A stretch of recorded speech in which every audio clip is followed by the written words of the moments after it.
Hello students, I am Ashwini Shankar, your faculty in Perfection IAS, and today in this lecture I am going to discuss three important concepts which are important from the examination point of view. Okay, the first one is GAMAKA. What is GAMAKA? Anyone? GAMAKA is basically a storytelling.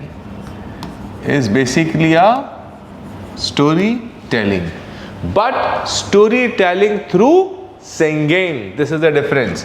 Storytelling through singing. Point number one. Point number two, this practice GAMAKA is basically done in Karnataka. Point number third, they draw the ragas. From where they have drawn the ragas? From Kannada folk music, Carnatic music. You see here, I want to give you one more thing I would like to share with you. When I am writing Carnatic music, you see Indian classical music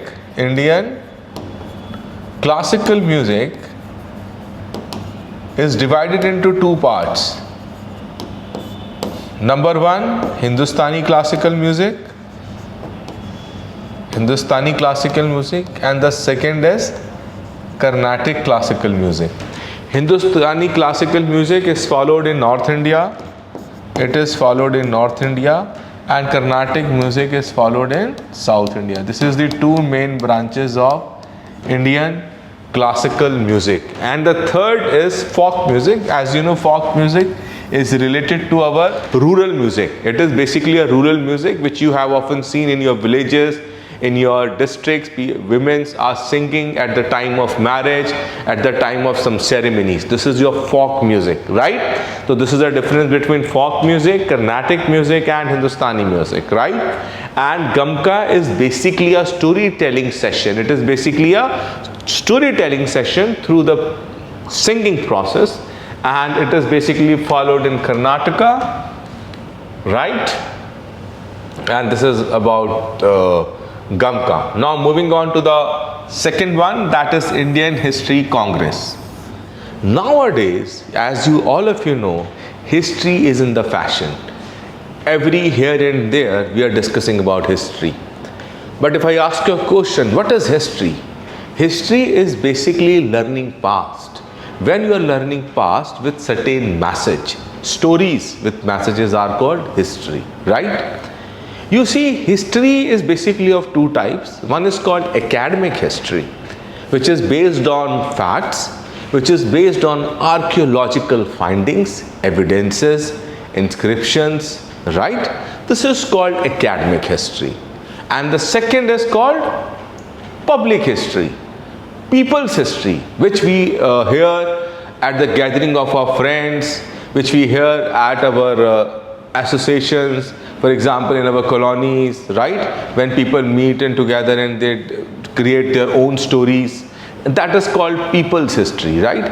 When you are talking on the basis of without any knowledge, on the basis of somebody said this, somebody said that, and you believed on that, yeah, okay? Nowadays people are learning history from WhatsApp University also, okay? That is another history, right? But you see, there is one organization in India which is known as the Indian History Congress, and you will be surprised to know it is one of the largest association of professional historians in entire South Asia, whose objective is to promote secular and scientific writing of history. And the first session took place in Pune in 1935, and recently the 81st session of Indian Historical Congress was held in 27 to 29 December in Madras. And that is the reason I am taking up this topic for discussion, because it is important from your prelims exams purpose. It is important from prelims point of view, okay? They may ask you, the 81st session of Indian Historical Congress took place where? Option A, Pune, option B, Madras, option C, Guwahati, option D, Delhi. And the right answer is 81st session of Indian Historical Congress took place from 27-29 December 2022 in Madras, which is Madras is being changed as Chennai. We call Madras as Chennai. Right? Now, I hope you have developed understanding about Indian History Congress. Now I am moving on to the next one, that is Sahitya Akademi. You see, before coming to Sahitya Akademi, if I ask you a question, what is the importance of studying literature?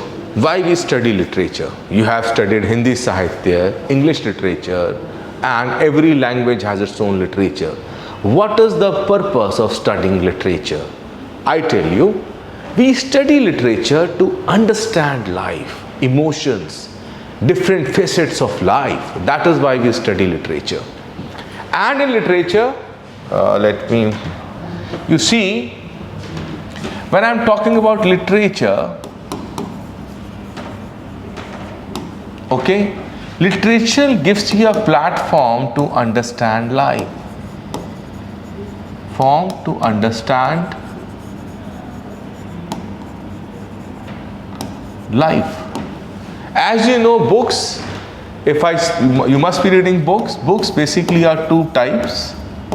Number one is called fiction, and number two is called non-fiction.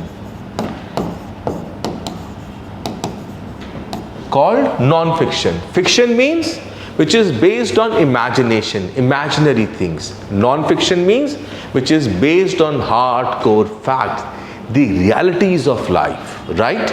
So you see, in India is a land of diversity. Every state has its own language. For example, in Bihar, the place near Darbhanga, Sitamarhi, Madhubani, you will see people speak Maithili. But if you come to the other part of Bihar, you will see people are speaking Bhojpuri. Therefore, in your Bihar state only, there are various languages spoken by the people. And every language has its own rich literature, right?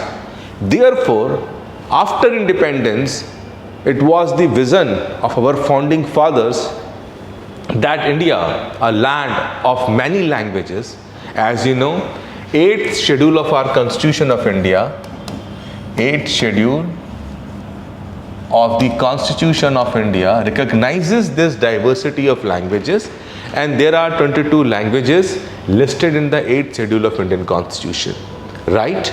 And every language has its own literature. But how I will come to know the excellence in Bengali literature?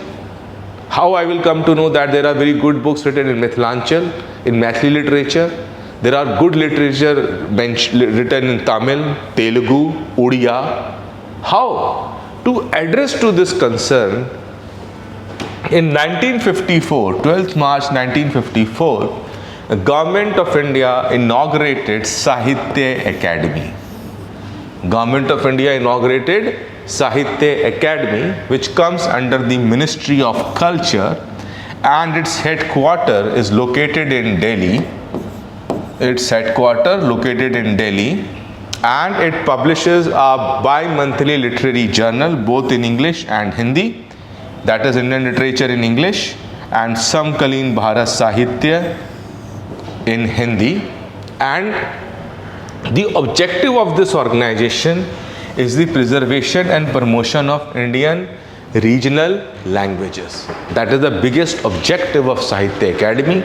And Sahitya Akademi is considered to be the highest body on literature in India, right? It is, if you come to Delhi, there is a place near India Gate called Mandi House where it is situated. And I advise you, whenever you come to Delhi, please visit this organization. It has a wonderful library also.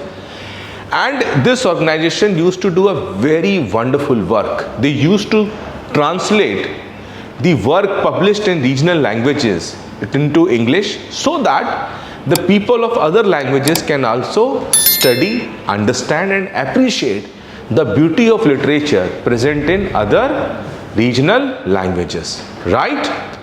I hope students, you have enjoyed in understanding these terms, GAMAKA, Indian History Congress and Sahitya Academy, and I hope you are doing well in your studies. Thank you very much for watching me.